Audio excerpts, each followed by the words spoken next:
마음이 만나는 시간. 여기는 책수다 라디오입니다. 어서 오세요.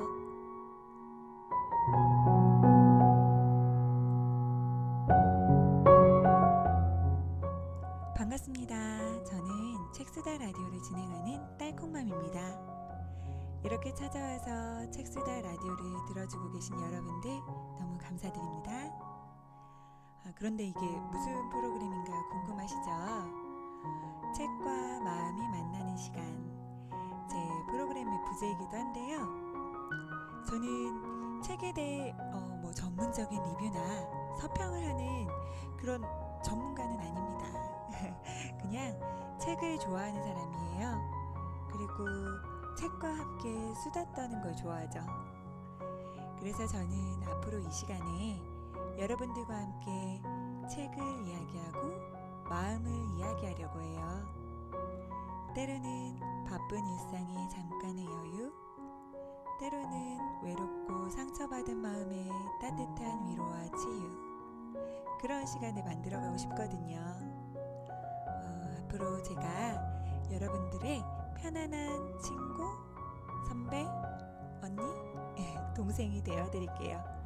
언제 어디서든 수다와 휴식이 그리울 땐 찾아와 주세요. 그래 주실 거죠?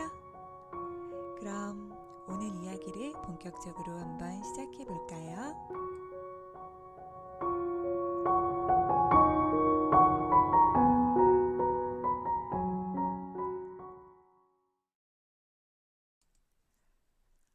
제가 오늘 여러분들과 함께 이야기 나누고 싶어서 가지고 온 책은 지금 외롭다면 잘 되고 있는 것이다. 이 책입니다. 저는 이 책을 한 3년, 4년 전쯤 구입해서 본 것 같아요. 첫판 인쇄년도가 잠시만요. 2011년도네요.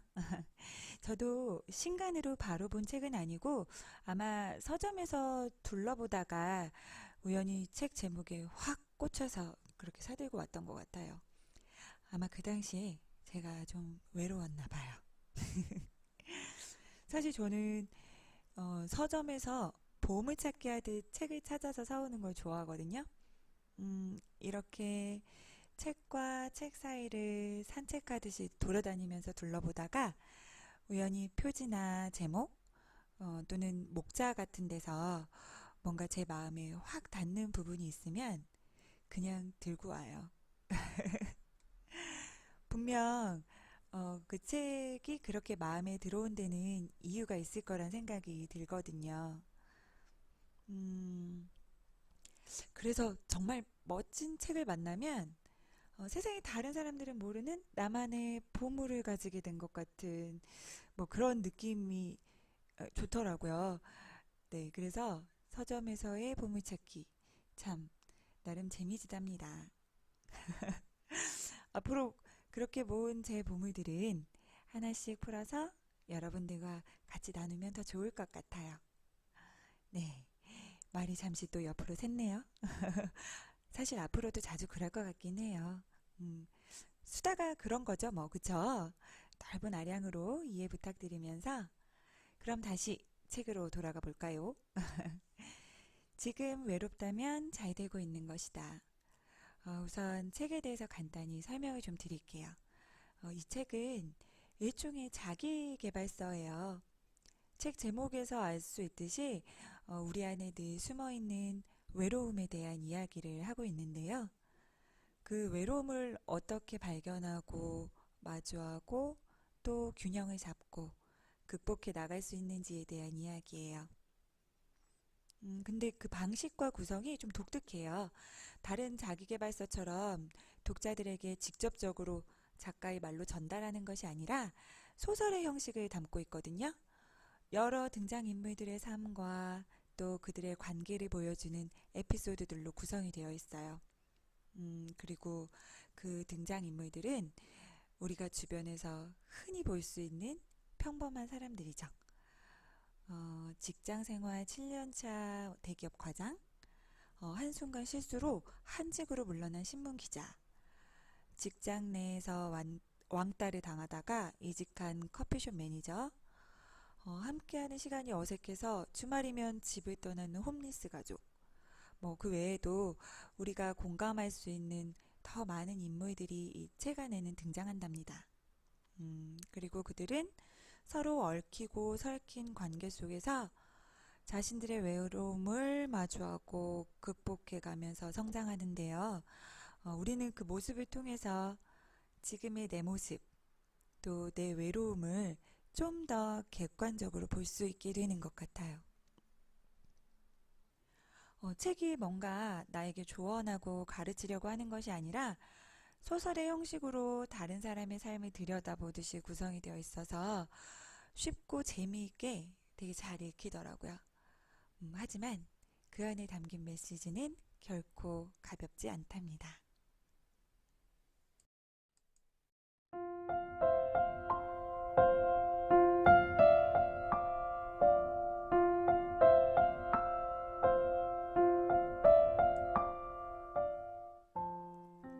외로움은 두 갈래 길로 나뉜다. 하나는 롤리니스이고 다른 하나는 솔리투드이다. 어느 길을 걷느냐에 따라 전혀 다른 세상을 만날 수 있다. 하버드 대학 철학과 교수 폴 틸레이는 둘의 차이를 이렇게 분류했다. 혼자 있는 고통을 표현하는 말은 롤리니스이고 혼자 있는 즐거움을 표현하는 말은 솔리투드이다.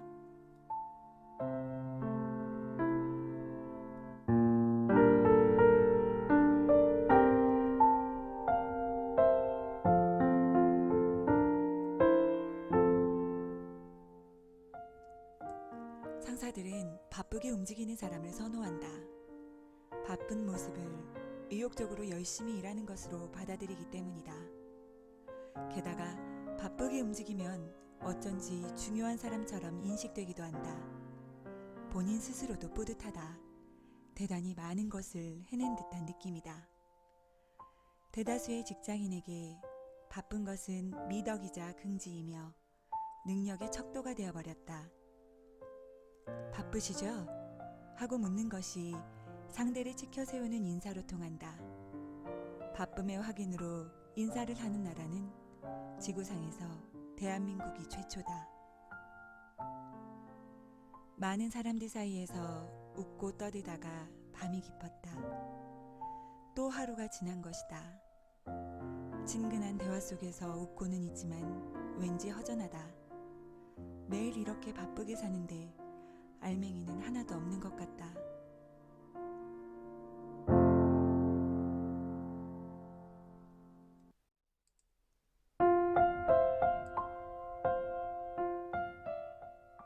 현대인이 대표하는 특성, 바쁠망. 마음이 사라지고 없다는 뜻이다. 마음을 잃다. 도규는 플래너에 빼곡히 적힌 스케줄에 가세표를 치기 시작했다. 지우다 보니까 가도 그만 안 가도 그만인 모임이 태반이었다. 그런 약속을 하루에도 몇 개씩 만들어가면서 바빠 죽겠다고 엄살을 떨어온 것이다. 허탈했다. 어쩌면 혼자 있는 게 두려워서 모임을 만들고 누군가에게 매달렸는지도 모른다. 그런데 왜 혼자 있는 게 두려울까? 그는 결여된 자기 존재감을 보상받으려다가 정작 자기를 위한 시간은 남겨놓지 않은 채 스스로를 방기해 놓고 있었던 것이다. 늘 무리의 일부가 되려고 했으며 무리 속에서는 자기라는 존재를 잊으려고만 했다. 행여 무리로부터 소외될까봐 남들 눈치를 기민하게 살폈다. 그는 생각해냈다. 지금 이렇게 외로운 것은 남의 기대에 맞춰 사느라 너무 바빴기 때문인지도 모른다. 나를 위해 살지 못해서 내 삶의 중심에 내가 없기 때문에. 하루를 바삐 살다가 문득 정신을 차려보면 그날 분량만큼의 희망과 포부가 손가락 사이로 모래알 빠져나가듯 허무하게 사라졌음을 발견하곤 했다. 바쁜 와중에도 틈틈이 느끼는 외로움은 그래서 마음이 보내주는 위험 시그널일 수도 있는 것이다. 자칫하다간 마음이 균형을 잃을 수도 있다는.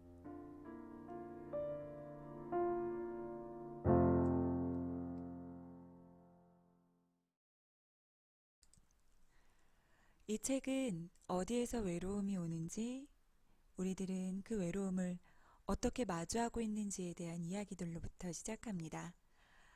하지만 외로움은 특별한 순간에 존재하는 것이 아니죠. 그냥 늘 우리 일상 속에 함께하고 있는 것 같아요.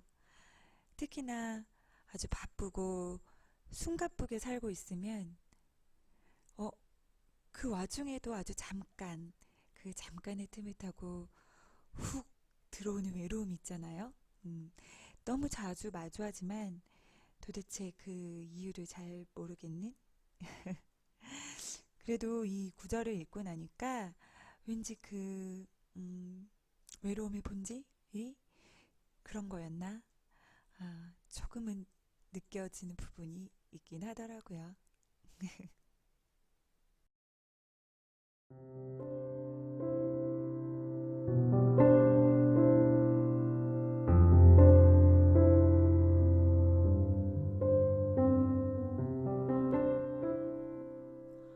왼쪽으로 넘어질 것 같으면 왼쪽으로 방향을 바꾸고 오른쪽으로 넘어지려는 순간에는 오른쪽을 향해 균형을 잡는다. 자전거 균형의 핵심은 기우는 쪽으로 방향을 트는 것이다. 아이러니다. 자전거를 능숙하게 타는 사람들에게는 아무것도 아닌 얘기일 수도 있겠다. 하지만 처음 배우는 나에게는 신기하기만 했다. 정말 신기하지 않나? 위험해 보이는 쪽을 선택해 오히려 균형을 잡을 수 있다는 것이. 혹시 인생의 균형도 자전거와 마찬가지가 아닐까? 갑자기 드는 생각이었다. 그렇다면 외롭고 힘이 들 때는 벗어나려고 몸부림치지 말고 아예 그쪽 방향으로 더 들어가 보는 것이 어떨까? 자전거가 쏠리는 쪽으로 핸들을 들어 균형을 바로잡는 것처럼 말이다. 그렇게 균형을 잡아가며 페달을 밟으면 앞으로 나아가는 것이 아니겠는가?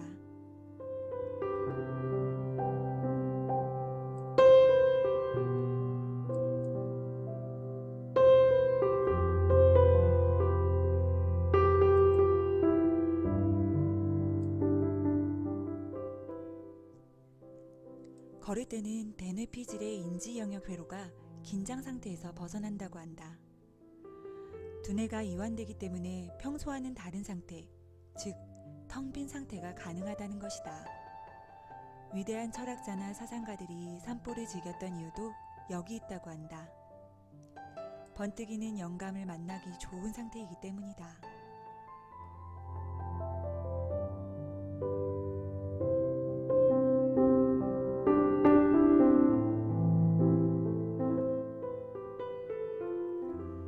혼자가 되는 것은 나를 만나는 여행의 출발점인 것이다.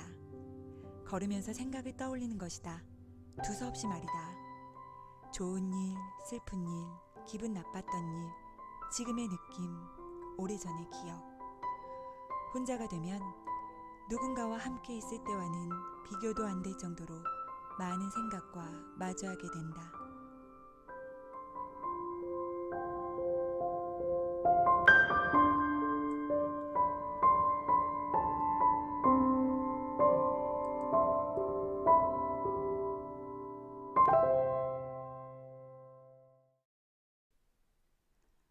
이제 외로움의 존재도 알게 됐고 그게 뭔지도 알 것 같은데 그럼 우린 그 다음에 어떻게 해야 하죠? 외로움에서 벗어나기 위해 발버둥치고 도망가는 것이 아니라 그쪽으로 방향을 틀어 균형을 잡는 것이 방법이래요. 그냥 외로움 속에 풍덩 잠겨서 본격적으로 그 외로움이랑 맞짱 한번 떠보는 것도 재밌을 것 같아요. 그리고 저도 걷는 걸 참 좋아하는데 그 이유가 사실 걷다 보면 아무 생각이 없어지거든요. 그 아무 생각이 없다는 게 머리가 텅 빈다는 의미도 있지만 가끔은 오로지 제가 원하는 것 하나에만 집중할 수가 있게 돼요. 신기하게도 다른 잡생각은 다 없어지고요. 그런데 걸으면 우리 뇌의 상태가 그렇게 만들어주는 거군요. 이 책을 읽으면서 알게 됐어요. 앞으로도 신체적 건강뿐 아니라 정신적 건강을 위해서도 좀 많이 걸어야겠어요. 여러분도 함께 하시죠?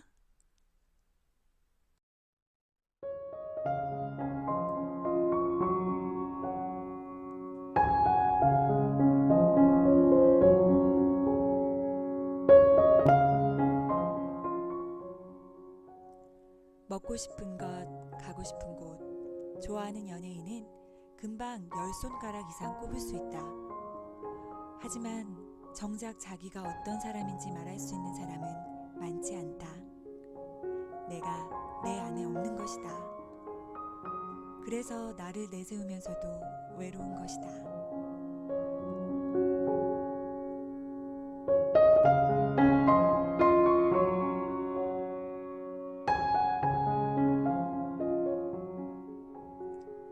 나의 본질은 크게 변화하지 않겠지만 그것을 둘러싼 여러 가지 것들은 시간과 환경에 따라 계속 모습을 바꾸게 되어 있다. 그래서 5년 전의 나와 지금의 나이는 차이가 있는 것이다.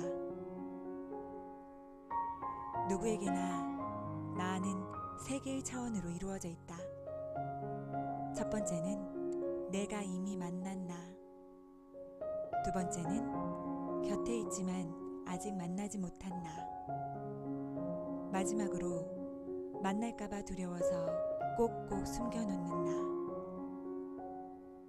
혼자만의 시간을 통해 우리는 두 번째와 세 번째의 나를 만나게 된다. 그런 시간을 통해 성장에서 성숙으로 삶의 패러다임을 바꾸게 된다.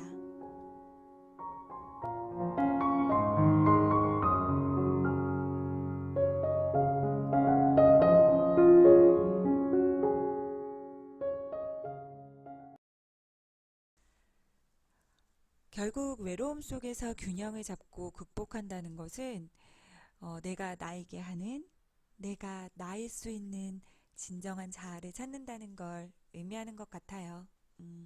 그럼 내가 행복해질 수 있는 방법도 알 수 있겠죠? 그 다음은 그냥 그 길을 향해 열심히 걸어가면 되니까. 만날까봐 두려워서 꼭꼭 숨겨놓은 나. 저는 그 부분 읽으면서 사실 좀 뜨끔했어요. 남들에게 절대 들키고 싶지 않고, 나도 사실 내가 그런 줄 알지만 그렇지 않다고 부정하고 싶은 내 모습이 있잖아요. 그래서 가끔 그것이 들킨 것 같으면 너무 괴롭고 화도 나고 사실 저 그런 때가 있었거든요. 그런데 그 모습이야말로 정말 내가 인정하고 받아들여야 하는 나인 것 같아요.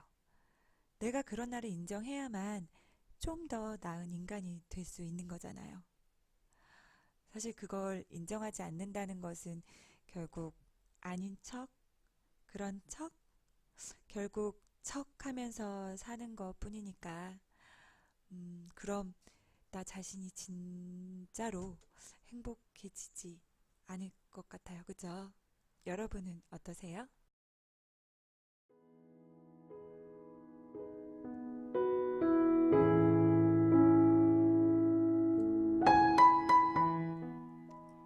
한 심리학자가 어린 시절의 불행이 인생에 어떤 영향을 미치는지 알아보기 위해 아이들을 대상으로 장기간의 연구에 들어갔다. 학자는 열악한 환경에서 자란 아이 210명을 출연해 그들의 인생 이력을 분석했다. 예상대로 대부분이 학습장애와 사회 부적응을 드러냈으며 갈등과 사건의 중심에 서 있었다. 대물림된 불행에서 빠져나오지 못한 것이다. 그러나 학자는 곧 예외를 발견했다. 그중 72명은 절망에 빠지지 않고 잘 자라나 행복한 삶을 누리고 있었던 것이다. 심지어는 상류층의 좋은 환경에서 자란 또래들을 뛰어넘을 정도로 훌륭하게 성장해 장래가 촉망되는 청년도 발견할 수 있었다.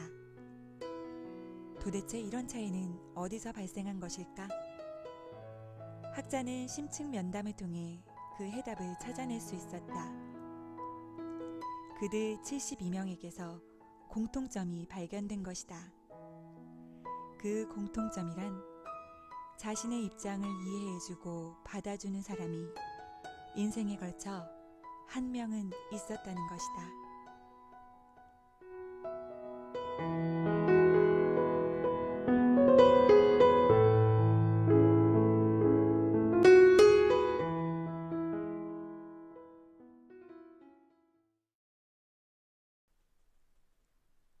사실 외로움을 느끼는 것도 알아채는 것도 극복하는 것도 결국 개인의 몫인 것 같아요. 내 외로움은 누가 대신해 줄 수 없으니까요. 하지만 사람은 항상 그렇게 완벽하게 이성적이거나 용기가 넘쳐나거나 하진 않잖아요. 알아도 몰라도 의지가 있어도 없어도 혼자서는 너무 버거울 때가 있어요. 그럴 땐 누군가가 내미는 손길이 절대적으로 필요하죠. 이 세상에서 지금의 내 외로움을, 힘겨움을, 버거움을 알아주는 사람. 단 한 사람만 있어도 다시 힘을 낼 수 있는 것 같아요.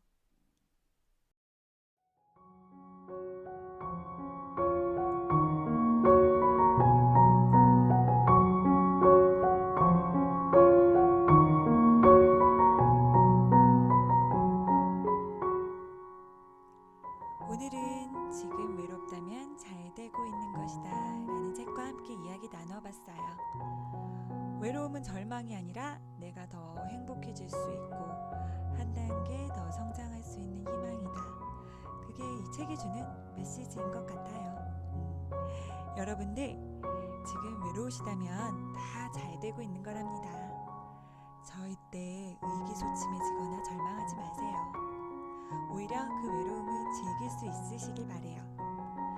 그래도 너무 힘드시다면 제가 알아드리겠습니다. 함께 이야기하고 싶은 게 있으면 말씀해주세요. 무엇이든 좋습니다. 오늘 이 시간 함께 해주셔서 감사하고요. 저는 더 재미있는 책과 수다거리 가지고 다시 올게요. 앞으로도 쭉 함께 해주실 거죠? 오늘도 수고하셨습니다. 안녕히 가세요.